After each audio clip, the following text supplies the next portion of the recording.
अर्जुन उवाच ध्यायसि चेत् कर्मणस्ते मता बुद्धिर्जनार्दन तत्किं कर्मणि घोरे मा नियोजयसि केशव व्यामिश्रेणेव वाक्येन बुद्धिं मोहयसीव मे तदेकं वद निश्चित्य येन శ్రేయోహమాప్నుయామ్. అర్జునుడు ఇలా పలికెను, ఓ జనార్దన, జ్ఞానం అనేది కర్మ కంటే శ్రేష్టమైనదైతే మరి నన్ను ఈ ఘోరమైన యుద్ధం ఎందుకు చేయమంటున్నావు? నీ అస్పష్టమైన ఉపదేశంతో నా బుద్ధి అయోమయంలో పడిపోయింది. దేనివలనైతే నాకు అత్యుత్తమ శ్రేయస్సు కలుగుతుందో దయచేసి ఆ ఒక్క మార్గాన్ని నిశ్చయాత్మకంగా ఉపదేశించుము. మొదటి అధ్యాయం అర్జునుడు దుఃఖము, శోక విచారము, ఉప్పొంగే పరిస్థితిని కలిగించి శ్రీకృష్ణుడు ఆధ్యాత్మిక ఉపదేశం ఇవ్వటానికి ఒక కారణం సృష్టించింది.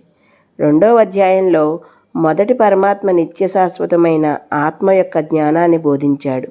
తరువాత అర్జునుడికి తన క్షత్రియ ధర్మాన్ని గుర్తుచేసి తన విధిని నిర్వర్తించడం ద్వారా కీర్తిని, ఉత్తమ లోకాలను పొందవచ్చని చెప్పాడు. తన క్షత్రియ వృత్తి ధర్మాన్ని నిర్వర్తించమని అర్జునుడు ప్రేరేపించిన పిదప శ్రీకృష్ణుడు ఒక ఉన్నతమైన తత్వాన్ని తెలియజేశాడు. అదే కర్మయోగ శాస్త్రం. అర్జునుడి కర్మఫల త్యాగం చేయమన్నాడు.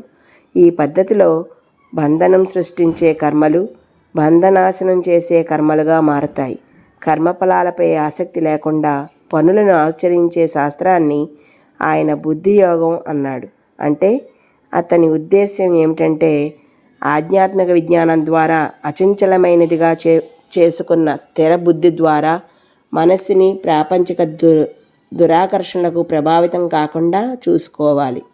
కర్మలను త్యజించమని చెప్పలేదు, కానీ ఆ కర్మల నుండి వచ్చే ఫలాలపై ఆసక్తి త్యజించమన్నాడు. అర్జునుడు శ్రీకృష్ణుడు చెప్పిన దాన్ని తప్పుగా అర్థం చేసుకున్నాడు. కర్మ కన్నా జ్ఞానమే ఉత్తమమైనదన్నప్పుడు తాను ఈ భయంకరమైన యుద్ధం చేయటమనే కర్తవ్యాన్ని ఎందుకు చేయాలి అనుకున్నాడు. అందుకే ఇలా అన్నాడు, విరుద్ధమైన విషయాలు చెప్పడం ద్వారా నా బుద్ధిని అయోమయానికి గురి చేస్తున్నావు. నీవు కారణమయుడువని నాకు తెలుసు. నన్ను అయోమయానికి గురి చేయడం నీ ఉద్దేశం కాదు.